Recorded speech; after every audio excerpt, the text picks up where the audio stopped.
I'm the shady person. I comment loudly.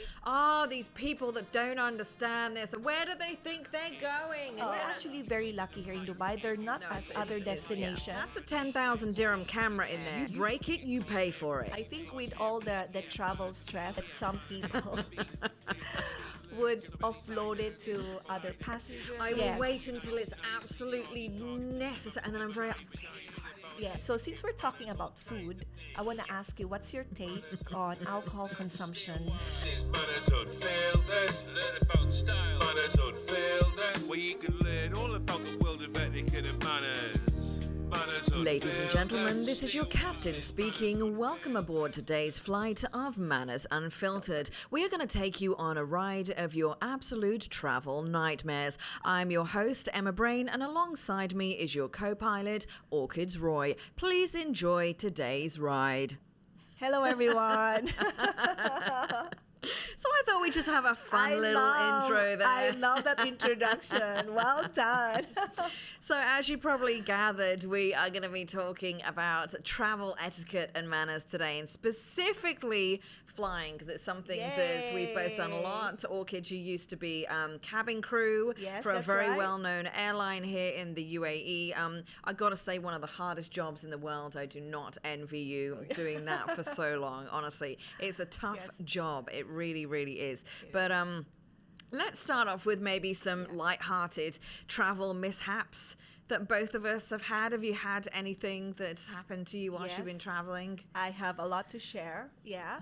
So maybe let's begin first. The preparation before the flight, and then as we go on. And okay, then we can do a put those stories in. Yeah. Or maybe you can share. So, what would you like to? Would you like to share one in particular?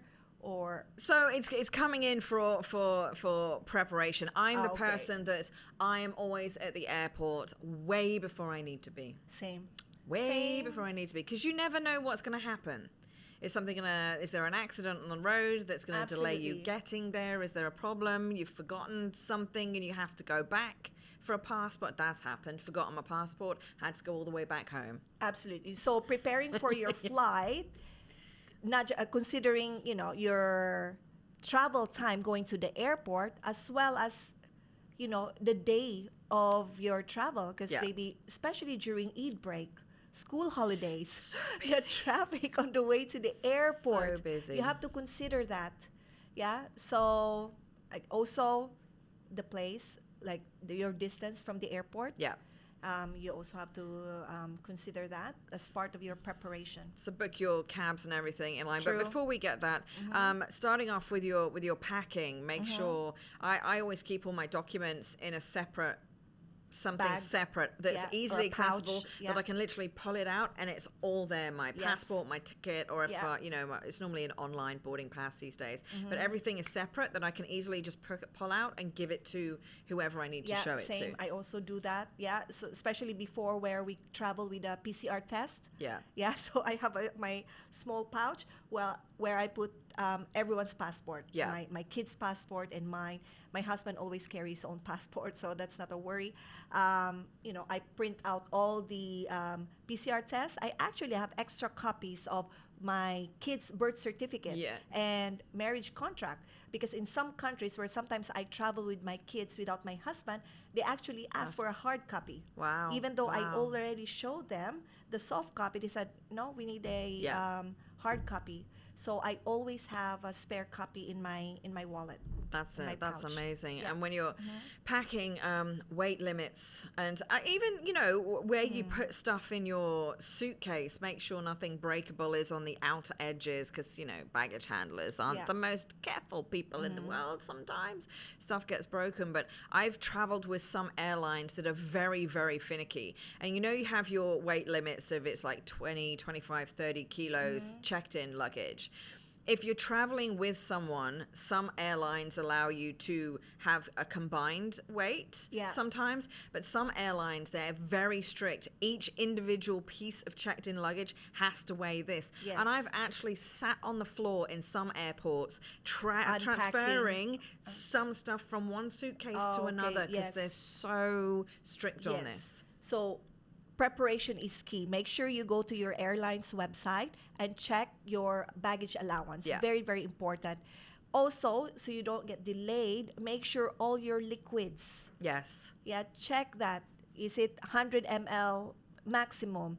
Make sure you put them in a Ziploc bag so that, you know, your journey through security is smooth. Yeah. No, absolutely. Pack them in a clear Ziploc bag. Yeah. So just make sure you have everything with you. And True. I would say one thing that's really, really important, make sure you've got a visa for where you're going. True. I had, and this was my mistake because I didn't do my due diligence. I was traveling from Dubai to Miami. The flights and everything were booked by somebody else. They didn't ask me, have I got a US visa? I was actually traveling to Panama, but because I was transferring through Miami, Yes, I need a okay, US entry. As a British passport holder, I can get an ETSA. Yes, It's done online. Yeah, But, but here's where me being me and turning up early and punctually paid off. I got to the airport, I went to the Emirates check-in, and they went, you don't have a visa in the system. So I called the people, I said, I don't have an ESTA. So literally, I sat there on my laptop, I applied for it there and then, and they said it could take 72 hours. But I sat there and I was like, because I'd have had a visa previously, I guess it fast-tracked. Okay, I literally got the visa approval as the check-in was closing. Oh, my goodness. Yeah, as far as I know, ESTA is valid for 2 years. Yes, it is, but I didn't have one at that time. It ran out. So, but luckily, it came through. I managed to check in. They ran me through security down to the gate. So, thankfully, all worked out. That's very good. Also, I actually have a personal story about this because when we went to Croatia, my daughter's passport has only 2 months validity. So we already applied for renewal. Yeah. So it's already being, it's on the process. And then the Australian government said, yeah, she can travel. Yeah. So we went to the airport, and then again, they said no, because she only has 2 months validity. Yeah. So they're very, very strict. Even though I said, okay, look, I have the paper that we renewed her passport. Here's the paper. And she is a UAE resident. Yeah. Then again, they refused her. Can you imagine? We went to the airport very early. We had breakfast at the airport. And then when it's time for boarding, they're like, no, she can't go. Can you imagine? Wow. So they offloaded her. Yeah. So, of course, my husband stayed with her, and it's so sad. Like, I went to... Of course. I entered the aircraft while her, screaming, Mama, I want to come. So, yeah, make sure, to double check. Even though I did double check. Yeah. The Australian government said, yes, she can travel. Just show the document that it's being, in the process of being renewed. So but make sure you've got all your Absolutely. documents. I learned my lesson there. So, again, also... informing someone at your destination about your travel details. In case something happens, True. That's part of your preparation as well. 100%. Good. And look, when you get to the check-in counter, like I said, have everything ready. So particularly when it's busy, you don't want to be holding everyone up when you're fumbling around for your documents and trying to find things and going, you haven't got a visa. Make sure everything is ready. And check-in staff, they have a lot of passengers to deal with a lot of time, and when they got people bugging them for upgrades and can I do this and can I change my seat, and patience is key. True. At this time. Agree. Yeah. And security checks. Yeah, security check. Yeah. Again, if you prepared your hand luggage with your liquids, your aerosols, made sure that they are 100 ml or less, and it's all in a clear bag. We're actually very lucky here in Dubai. They're not as strict as other destinations where they ask you to basically almost strip, like belts, shoes, like everything. Here in Dubai, they're quite, I don't know, maybe the machine is more high-tech. Yeah, I'm not sure. They're not so strict. Like, it's such an easy breeze in Dubai airports. It's the people that have everything in their pockets and they stand there for 5 minutes taking their money, their whatever. There's just junk in their pockets. You need to have this all out ready to go. We know that we have to take laptops out of bags. iPads. Have your electronics out. Absolutely. Yeah. And then, so you enter the airport and you might want to go to the lounge. Yeah. Or grocery shopping, duty-free shopping. I just want to say about security. Yes. Be respectful of security staff. Very There have been important. incidents recently, people not respecting security. It's like disrespecting a police officer. You wouldn't do it. Respect the security personnel. Don't insult them. Don't get physical with them. Don't say the wrong thing. Absolutely. I had a friend who was traveling in the US and mentioned the B word in an Alabama airport. Oh, and he was offloaded and the rubber gloves came out, and he learned his lesson the hard way. Yeah, absolutely. I'm going to go back again to what you mentioned previously about being on time, or actually not being on time, being early. Yes. Yeah. This is what I would say, because we're both very early. Yeah. People who would not always, so maybe I would say like I'm a little bit irritated when, you've been queuing there. I know it's a busy time of the year to travel, especially during, school break or Christmas. And here comes someone, excuse me, like, my flight would be in 1 hour. I need to, and everyone's queuing. Yeah. Okay, right. Maybe if it's a connecting flight, but if you're coming from Dubai where, you've been queuing there to enter just, the immigration. There's a long queue in immigration, or even long queue at the check-in counter. Yeah. Again, you haven't really prepared well enough for you why you get into that situation. So again, we're all in this together. I would say we're all in this together. We go to the same aircraft. Again, we're in the same metal tube. Again, we're all in this together. So act your part.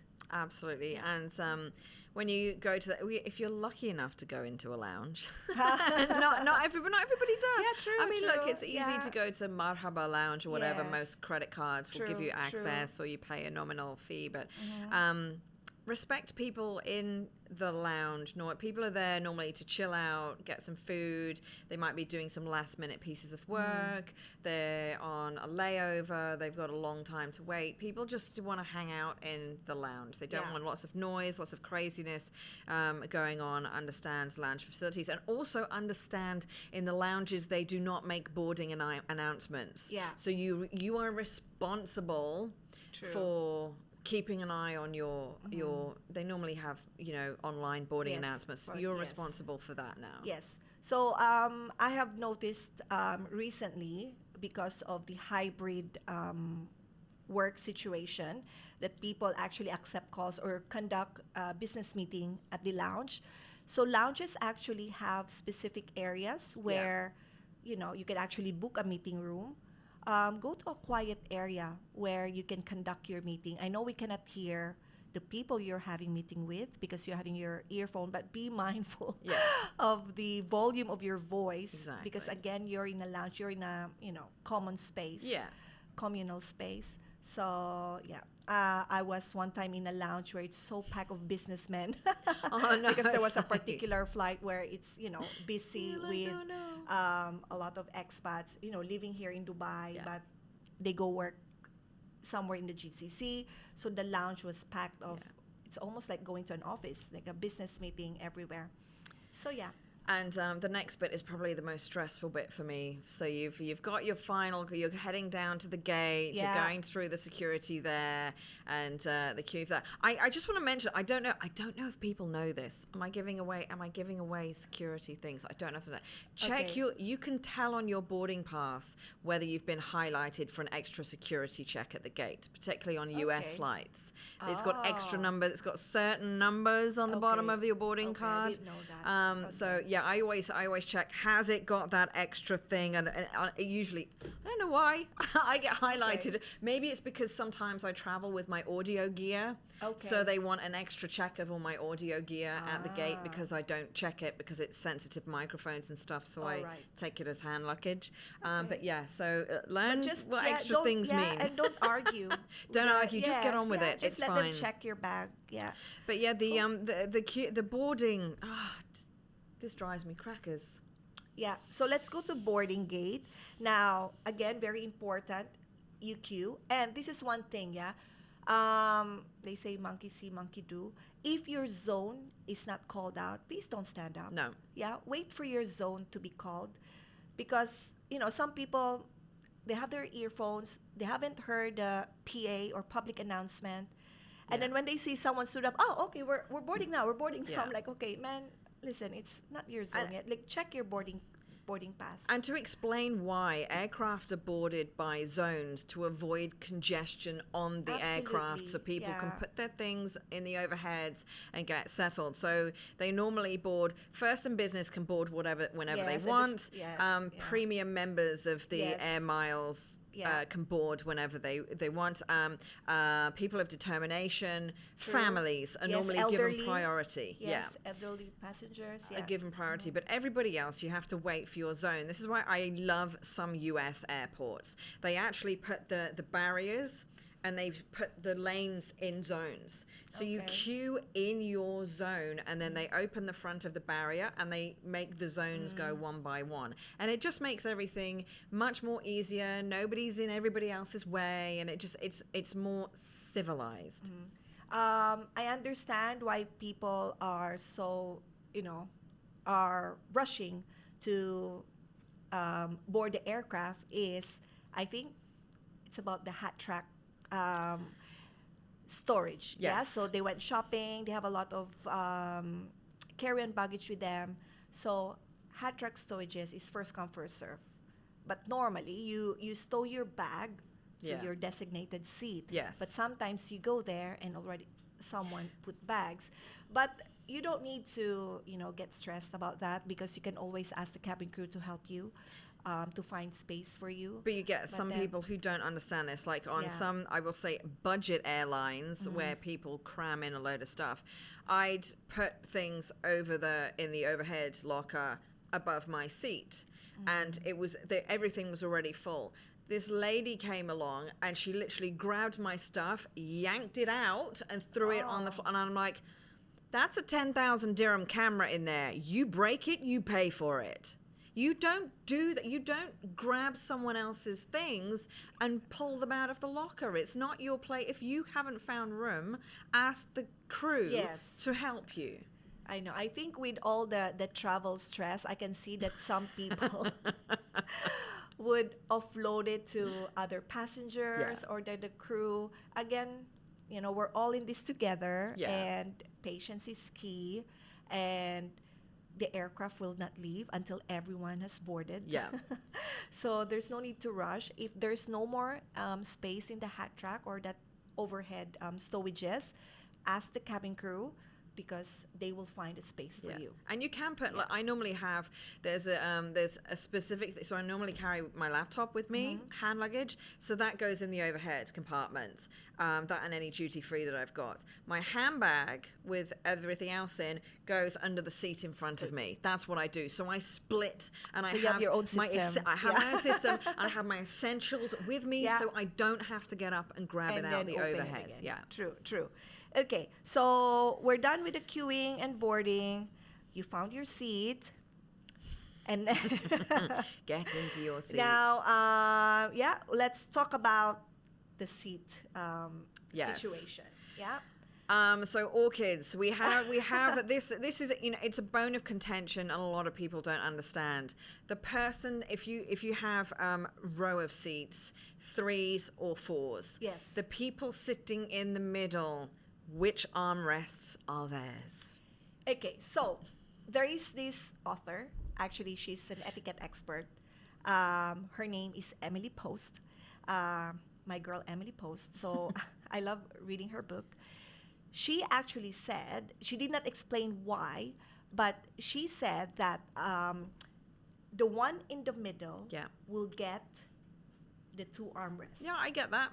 Because the one seated by the window will get 1 armrest, and then the window, she can use that to lean her head if she wishes, and the one seated by the aisle will get 1 armrest, and the aisle area. Stick your leg out, whatever you need to do. So that was her recommendation in her book, which I totally agree, because the one in the middle were actually the one really squashed in. So I would also agree with her with that. And how about you? Yeah, no, totally, 100%. And I think that's absolutely right, because the people on either side have their own various things. But, you know, people on the aisle seat have to understand they have to be courteous to other people when they need to get up and use the the toilet facilities. So you have to be mindful of when you pick your seat that you're going to have to be courteous to your fellow passengers. Yes. You know, sometimes, you know, if you're seated in the aisle seat and you're really, really exhausted. I've actually tried this. I was really exhausted after, you know, traveling for 16 hours. So my seat was aisle seat because I specifically booked it.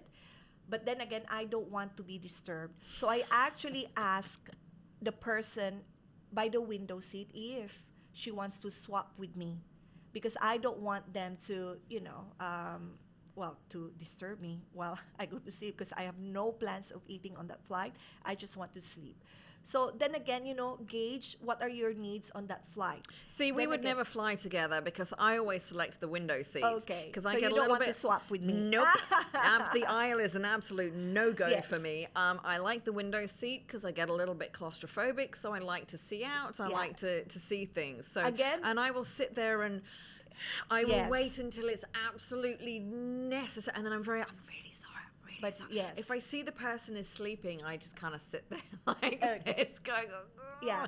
and I'm like, I'm really sorry. I'm really, really sorry, but I need to get out. So I can ask the cabin crew if someone, you know, because some people prefers the aisle seat. Yeah. If someone is willing to swap with me. Now, because I want to ask you a question, because you love the window seat. Shutters off, shutters down, shutters up. So what do you normally do on that flight? What is your take on the window blinds? Well, there's etiquette on aircraft. Yes. All window blinds have to be open and up for takeoff and landing, Yes. so everyone can see out. That's a security thing. I know that. Look, if your day flight and the sun is blaring in, shutters down, because the sun is coming in and everything crazy. Night flight's not so much of a problem. It's nice to look. It's dark anyway. Yes. You look out and it's beautiful to see the stars, and you see shooting stars and other aircraft. Yeah. And so night flight's not so much of a problem. Yes. But on daytime flights, mostly crew will request you to shut the blinds because the light comes in again, so much. Again, so you have the right, you know, as a passenger as well. Day flight, you know, look around you by the, you know, the one seated next to you. If they're falling asleep, you know, maybe if you're not really into, you know, looking outside the window, might as well, you know, put the blinds down. Most people are watching their screens anyway, so they don't want the sun on their screen. So. True. Yeah. Okay, good. Again, it's really hard to make the interior of the aircraft really dark unless those shutters are down. Yeah. So reading lights. Yes. What's your take on reading lights? Again, we go back to the time of the flight. Yeah. Yeah. So morning flight, you know, you cannot force everyone to shut their window blinds. If you're not using it, if you're not reading, by all means, switch it off. If people around you are sleeping, turn it off. Of course, you can turn it on if you wish to, you know, grab something from your bag or go to the lavatory. Yeah, but I would say if you're watching TV, the screen, and then people around you are sleeping, might as well, turn it off. And I would highly encourage people to invest in noise-canceling headphones, because the amount of time I've sat next to people and I'm just like, I don't want to listen to what you're listening to. I have noise-canceling headphones, so and this is also a way, even if I'm not listening to anything, I have them on with the noise-canceling on, so it just deadens all the aircraft sound, because again, I don't like people talking to me. I just want to do my own thing on the flight. I'm like, I don't want to talk to anybody, no thank you. I go complete introvert. I'm like, leave me alone. I'm not up for having a discussion. Thank you. Yes, true. So, I know, I observed some people actually chat nonstop during the flight. I can't and deal. The aircraft it's already noisy because of the sound of the engine, and it's already noisy in nature. And you hear people chatting, even if it's a night flight, like nonstop. So if you're this chatty person, again, be mindful, be respectful. Look, people are sleeping. And don't make your, not too loud. And one big bone of contention for a lot of people, the reclining seat debate. I remember a few years ago there was uproar again. It's always the US, again in the US, because some company came out and they invented these stoppers that people were wedging in the seats to prevent the seats reclining. This is very actually bad. A lot of airlines here in the Middle East, yes, they're banned. Yeah. You don't allow that. Look, for me, you've paid your ticket. And it's particularly on a long haul flight, you want to be able to recline. If you are a bigger person, a tall person, pick your seat. Pick your seat in the bit that's meant to be most comfortable for you. I have no problem reclining. The problem I have with reclining is when the meal service comes. Yeah. Everyone should put their seats back upright because you don't want to be sat eating in your lap. Absolutely, yes. It's already tight. So be mindful, the cart is coming now. Cabin crew are now starting to deliver food. Yeah. Turn around, put your seat upright. Doesn't take long, and then you can again go back to doing whatever you're doing. But it's a big bone of contention because some people sit there and complain about anyone putting their seat back. Absolutely, yeah. So again, seat has to be upright, not just, if you're being considerate, has to be upright for takeoff and landing. Yeah. Again, it's for safety reason. Good. So since we're talking about food, I want to ask you, what's your take on alcohol consumption on board the aircraft? Yeah, in flight. Look, it's fine. I like a glass of something with my meal, depending on the flight. A lot of the times I won't, even though it's ready available, I won't. If it's short haul, if it's a long haul, I'm like, whatever, it's fine. Particularly if it's a night flight, helps with the sleep. But some people cannot handle it, and they forget that when you're at pressure at altitude, it affects the body differently. Yes. You get inebriated the alcohol consumption, quicker. absorption. Yeah. Yes. So you get inebriated quicker at altitude, and they can't handle it. And I used to work bar or anything, and I believe that crew are able to, if someone they think they've had enough, can cut them off. They say that's it. We cannot serve you anymore, because if they start to become loud or a potential danger to themselves or other passengers, then that's it. They should be cut off. Absolutely, agree with you. The reason why you have to be mindful of your alcohol consumption, because in case of an emergency situation, you would be able to disembark that aircraft like in 90 seconds. Especially if you're sitting in the emergency exit. True. So that's the reason why airlines are delaying or sometimes denying alcohol to certain passengers because they had enough. So I would say maybe, again, this is depending on your body structure, because some people can consume much, but I would say for a medium size, one alcohol or one glass of wine, or for a 3-hour flight. So on 2 to 3 hour flight. Along that vein, long haul red eye flights, things like that, where people might take things to help them sleep. Yeah.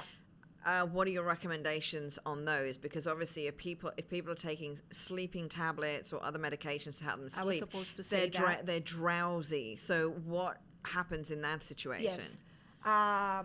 Definitely, I would suggest not to take any sedatives before takeoff or before landing, again for safety reasons, because in case of emergency situation, you would be able to carry yourself and disembark.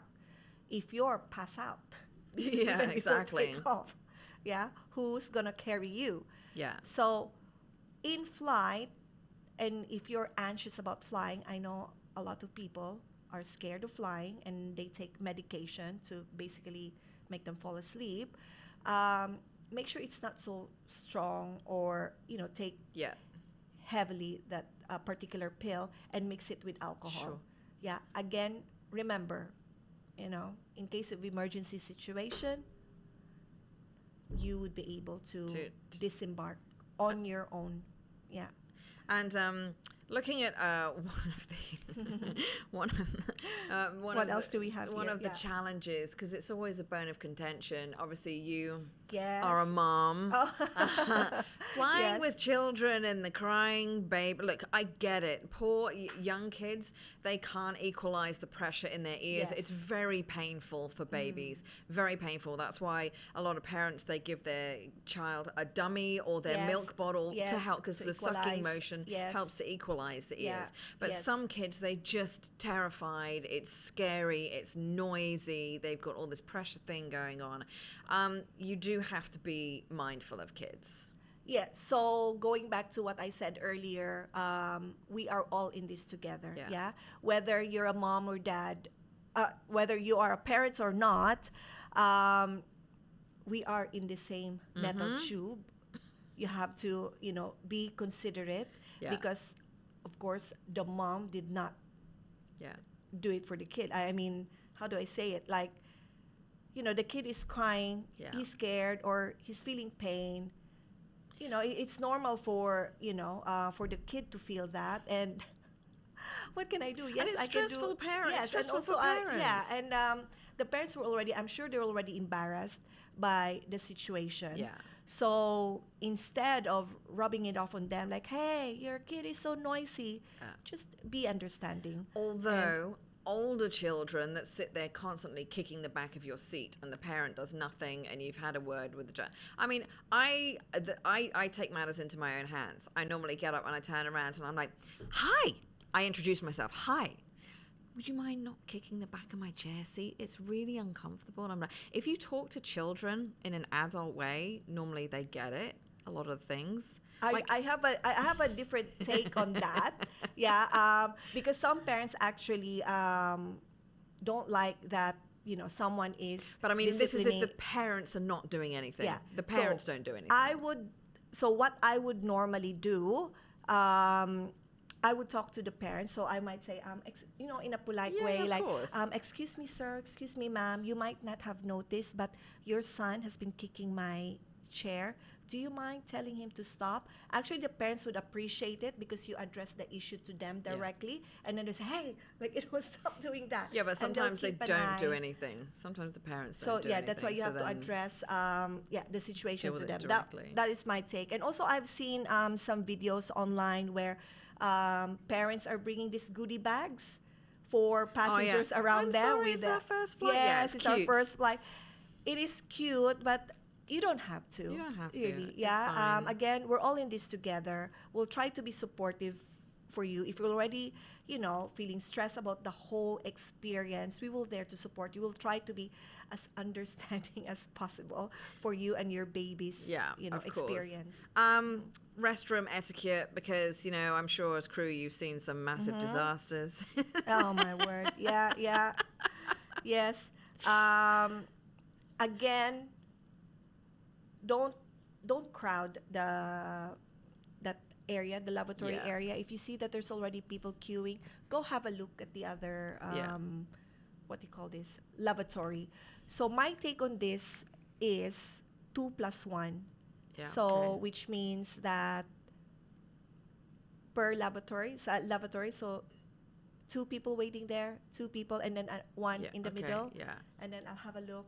Okay, so 1 in, and then I'll stand up and go. So it's not to crowd that area. And leave it as you want to find it. Absolutely. Because otherwise, disaster. It's not good. It's not True. One of my favorite topics, preparing for landing. Oh, and yes. disembarking. Yay, we're arriving now. Yeah. We actually love that. So we have a term in the airline. We say, it's 20 minutes to top, or like top of descent. So we have 20 minutes until we start descending. So that's when cabin crew starts preparing the cabin, collecting the blankets, the headsets, and removing the bassinets for the babies. So again, as a passenger, prepare. Don't wait last minute where everyone is preparing to, we're already preparing to land, and that's when you start tidying up. And remember to put your seat forward. The number of people have to be told to do that. Make sure your seatbelt is fastened. Make sure you already packed up your bag. And if you happen to open the hat rack again, please be careful because it might have shifted during the flight. So when you're opening it, open it slowly, not abruptly, I would say. And the people that drive me crazy are literally the plane has just hit the tarmac, the seatbelt comes off, and they're up boom, out of their seats. Yes. And I'm sitting there going, a lot of people don't understand. Sometimes there's something happens and the pilot might have to do a sudden hit of the brakes. I've seen this happen, and people have literally flown down the aisle and smashed their broken nose, you know, everything. It's dangerous. It is so dangerous. You have to stay in your seat until the aircraft is... I sit there until the engines are powering down. And again, some passengers doesn't know that sometimes we have to wait in the tarmac for an hour because there's no gate. Where are you going? You're going to stand up in a tube? There's no gate available. I can see, like, you know, sometimes like people are so, you know, eager to disembark, and then the captain will make a PA, ladies and gentlemen. It's like, where are you going? Just to let you know that we are still waiting for our gate. So, yeah. One of the best experiences I ever had was, again, flying to Panama, and I forget which airline it was. It was one of the Latin American airlines. People are so kind and polite. Everyone just sits in their seats. The aircraft pulls up to the gates, engines power down, and then everyone literally disembarks front to back. And everyone is literally sitting in their seat until the front row in front of them has got up and gone. It was the most polite, courteous thing I've ever experienced on an aircraft. It was brilliant, and that's how it should be done. Yeah, absolutely. Now, I understand that some passengers, you know, might be in transit and they are rushing, especially if the, you know, flight was already delayed. Just tell the fellow passengers, tell them, like, I'm so sorry, guys, I just need to rush. I only have 20 minutes to get on my next flight, and people will actually let you go. Course, instead of just, you know, pushing them, like, excuse me. So, yeah, people will understand. Like, I'm really sorry. Here's my boarding card, my boarding pass. I literally have 20 minutes to go. I need to run. And people will actually let you pass. And when you get into your arrival airport, know where you need to go and which queue you need to get into at passport control and immigration. So many people get in the wrong, or it can be very confusing with the signs, so work out where you need to be. Yeah. So you've been in the US, so they have a specific lane for US and Canadian citizens. Well, a lot of airports now, they're very high-tech. They have a machine where you can scan your passport and then you can go. Some using, just like the smart e-gate here. Yeah. Iris scans and all the rest of it. Or your fingerprint. So, be sure to know if your passport is actually scanner ready. Yeah. Because some passport doesn't. See, this is a big upset for many British citizens now, because we can no longer queue in the EU lanes. It's the with everybody else guys. Yeah. True. So, be mindful of where you need to be. And be friendly to the immigration officer. Yeah. Don't be, I know you're already stressed with the flight or whatever the situation that you endured during the travel experience. But then again, if they ask you questions, just be courteous. You know, some, especially if you're going for holiday tourism, they normally ask you questions like, how long are you staying here? Where are you staying? And again, like for example, when I'm traveling with my kids without a husband, they normally ask me, where's the father, or do you have the birth certificate, marriage certificate, all these things. So just follow and answer politely. Yeah, absolutely. Yeah. Baggage claim. There was one point I wanted to come back to with baggage, with suitcases, because so many suitcases look alike, same color. Put something on your suitcase that makes it stand out so you can spot it easily. A hot pink ribbon. Exactly, that's what I do. Mine's bright red ribbon on mine. Yes. But the thing that drives me crazy at the baggage claim is the people that stand right up next to the conveyor belt. You're blocking everybody else. You can't see, and then people have to literally barge between you to get their case, and then push you out the way to get their case out. It doesn't help anyone. Yeah. And there's markings on the floor that you're supposed to stand by. And keep the trolleys away from the baggage claim. That's one of the, particularly if it's a busy flight, you know, you got 400 people gathered around. Yeah, everyone's excited. Everyone's eager to leave. Yeah. Then you leave the airport. Then another queue when you're waiting for cabs or Uber. Or you have a pickup, unless you have like a hotel pickup or transport arranged. True. So again, now in a lot of airports, they actually have designated area just for Uber. So just go there, and again, you queue at the airport. Again, guys, be patient. We're so lucky here in Dubai that it's so smooth. It's Dubai easy. Airports, It's easy. Lots of taxis, so it's so easy. And tipping, again, that's part of your preparation.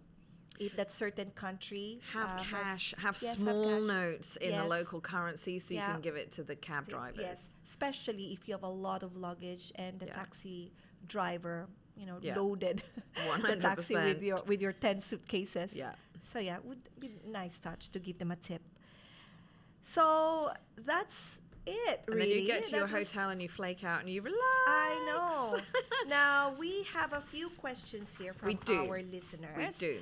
Our first question is, would you like to start that? Sure. So I travel for business, and I usually work on my laptop during the flights. However, I'm sometimes worried about the person next to me looking at my screen, especially when I'm working on confidential documents. Don't do that in a public place. How can I handle the situation without coming off as rude? That's a really good question. It's a very good question. Yeah, especially in business class, you see a lot of businessmen. Professionals going for a business trip. I would say to buy those screen protector. That they also have that on the phone. Yes. If you're dealing with a lot of confidential stuff, I think it's best to invest on that. Absolutely. What would you say? Definitely. Well, you know, I mean, look, if you're in business or first, you're normally cut off from other people sitting next to you anyway. But if you're in an economy or premium economy, people around you. So definitely that. Or just don't do it. Relax, chill out, enjoy the flight, watch a movie. He has a deadline. Don't worry. Well, there's a screen deadline. Screen protector. Screen protector. Yeah. It's fine. So question number 2. On a recent flight, the passenger who was sat in front of me reclined their seat so far back, I felt very cramped, and I wanted to ask them to adjust it slightly, but I wasn't sure how to approach them without causing a conflict. What's the best way to handle such scenarios? Oh, this is such a tricky one. Yeah. It's such a tricky one. Again, ask the person. I'm in two minds of this one. You can ask, but they're not obliged to. Because, again, it's their seat. They paid for it. They're entitled to use the full facilities available to them. Yeah. And then if you have a problem, you should have picked a better seat. Yeah. It's hard. It's hard. Yes, it's really hard to come off on that, but particularly on long-haul flights. I'm just like, it's hard. What would you say, Orchids? What would you... It's the way, again, it's about how you communicate things. Yeah. So it's the way, the tone of your voice, how you come across. It's almost like asking a favor from that person to have the seat, adjusted. That's the best way that you can do, because he's also entitled, to have his rest. He also paid for that seat. So make it, a way where you come across as polite and almost like asking a favor from this person. But then that person, if they recline their seat as well, you're getting the equal space because they both going back. It's just the leg area that can sometimes cause the problem. It's a tough. That's always a tough one. Yeah, it's just a tough one. But definitely during meal times. Yes. Upright position. Absolutely. Again. Yeah. So the last question that we have today is, I've noticed that some passengers start standing and removing their carry-on luggage from the overhead bins even before the plane comes to a complete stop. I find this behavior unsettling. Should I say something, or is it better to let the cabin crew handle it? I've literally heard crew screaming down. They go, sit! down, you know, screaming down the cabin. I'll actually say to the person next to me, this is a safety procedure. You need to stay in your seat until the aircrafts come to a stop. Because what you're doing right now puts yourself and other passengers at risk. I'll say something. And I think as if you're a frequent flyer and you've seen stuff, I just say, look, out of respect for everyone else, you need to sit down right now. Yeah. And again, you know, if you're in economy and you immediately stood up even before the seatbelt sign was, you know, the seatbelt sign was off, you're not the first one to disembark. I'm like, where are you going? Yeah, exactly. Where are you going? Yeah, you still need to stand and wait for your cabin to be opened. Yeah. I'm the shady person. I comment loudly. It's a British thing. I say, these people that don't understand this. And where do they think they're going? And you know, it's the public shaming. But I should filter that. Yeah, I wish we can, you know, talk more. We have, you know, obviously we love this topic. I do. So yes, guys, if you enjoyed this topic and you have more questions to ask me and Emma, or if you have any suggestion that you want us to cover in regards to traveling, I know there's other ways of traveling. So today we only covered about air travel. So there is boat, which is cruises, that we haven't tackled yet.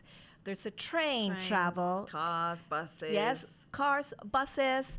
So these are all you know, relatable here in the UAE because we have a massive port for cruises. We do. Right? Look forward to that one. Yes. But if you have any comments or suggestions, let us know in the comments, and you can always email us, MannersUnfiltered@gmail.com. And we'd love to hear from you, and we'll see you again next time. Bye. Manners Unfiltered, where you can learn all about the world of etiquette and manners. Manners Unfiltered, this is Manners Unfiltered. Learn about style. Manners Unfiltered, the UAE culture is all that matters.